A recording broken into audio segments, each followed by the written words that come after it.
With the Minecraft movie on pace to make over $1 billion at the global box office, studios everywhere are attempting to cash in on the video game adaptation phenomenon, especially following the success of Super Nintendo World at Universal Studios. But this begs the question, who owns the amusement industry rights for Minecraft? And what if we told you that a theme park, based on the famous video game franchise, was already on the way? Let's talk about the Minecraft theme park opening sooner than you think here on That Park Place.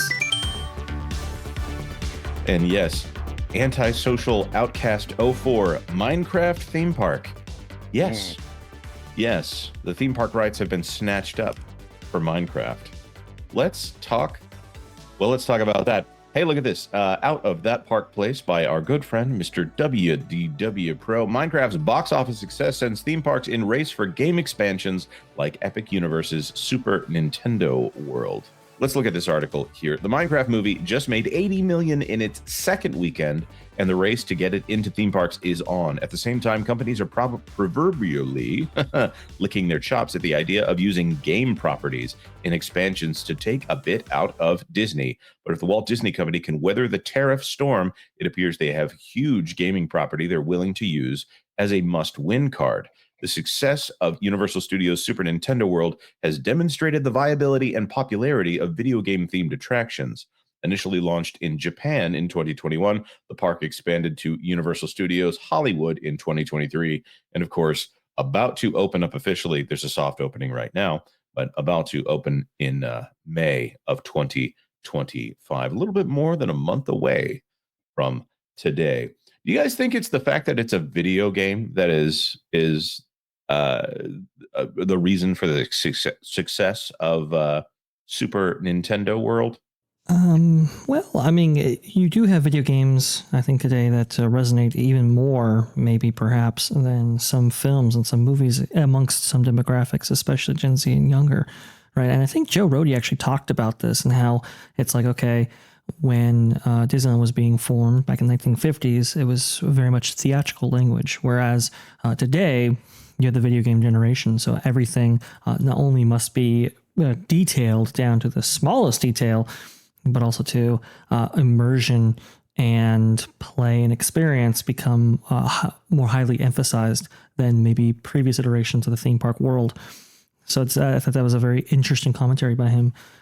I think if you have somebody engaged in a video game to the degree that they do with Nintendo or Minecraft, then I think that resonates maybe differently than maybe a theatrical experience. So I think it's a very interesting time in cinema and entertainment because it is a transformational process I think we're seeing here. I'm gonna take a different tact on that and say that the reason that the theatrical language was used for theme park development is because you are adapting something into part of a show. And I think that, Yep. that the same approach is probably being used with the video game properties. You can apply this to anything, whether it be a literary product or a video game. Doesn't seem to matter.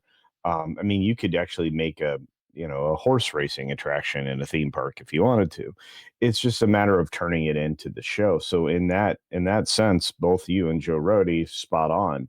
But video games lend themselves to storytelling because they are made of storytelling. It's just a matter of adapting the storytelling to the medium. And in this case, you have such lore with a video game, and a lot of these franchises have been around for a long time. So, I mean, it's very easy to do that. And I think that going forward, it makes a lot of sense because, I mean, at the core right now, the people that work in the entertainment industry for theme parks are lazy as heck. They're incredibly lazy. And they while, it may not be something that Disney creatives see anymore, the quote unquote once greatest people in the business, the Imagineers. People do kind of want a book report kind of a ride. They do want to, re-experience the same kinds of stories that they're told, whether it be through their games or through their, other forms of adaptation. So I have a feeling that you're going to start seeing more and more people lean on video games because it's just another form of storytelling. Well, I also think it's the meme of the day when it comes to Hollywood. They're going to be going for more of this stuff. The Fortnite movie rights have not been snatched up at this point. But this is something that if you've been following that park place and you've been on the website frequently over the last little while, you might know that Minecraft, which again now is the biggest movie property of the day. Now it's the biggest opening of the year. It's the biggest video game opening of all time. And I think that I think that Minecraft might be around for a while. They're obviously working on a sequel. They've got this Napoleon Dynamite level sense of humor here, where I think it's going to be memed into oblivion. Oh, I feel so bad for the people having to clean that up. I hope they get bonuses based off of the number of people in the theater.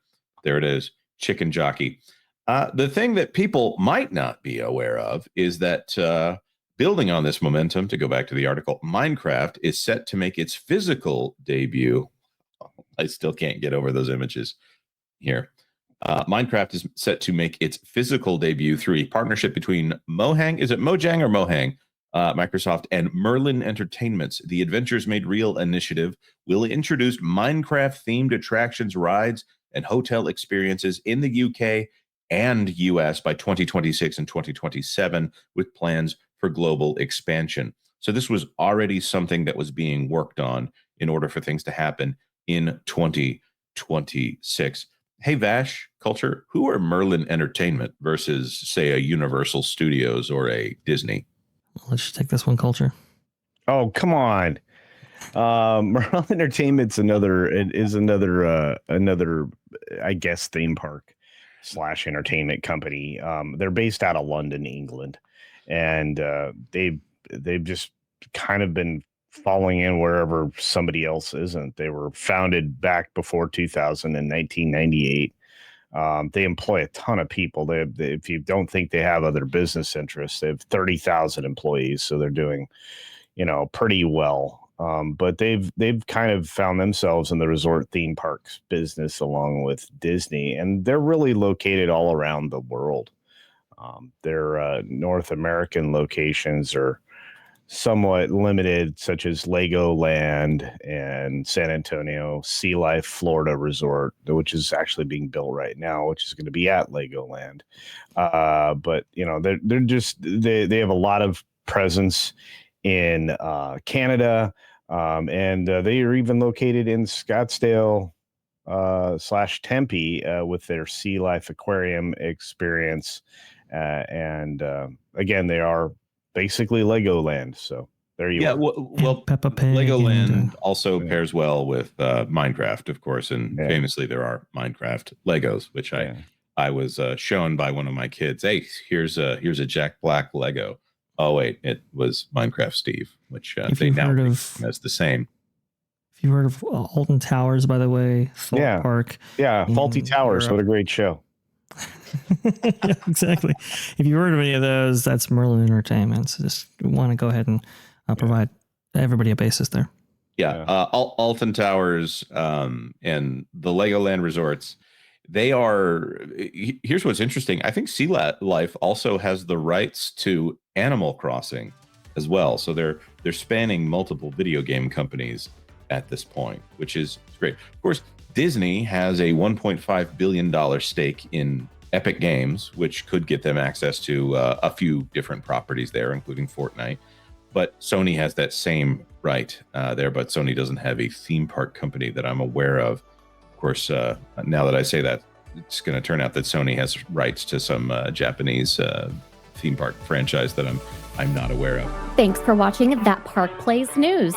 For more information, consider checking out www.thatparkplace.com. And don't forget to subscribe, share, like, and send this out on your favorite social media accounts.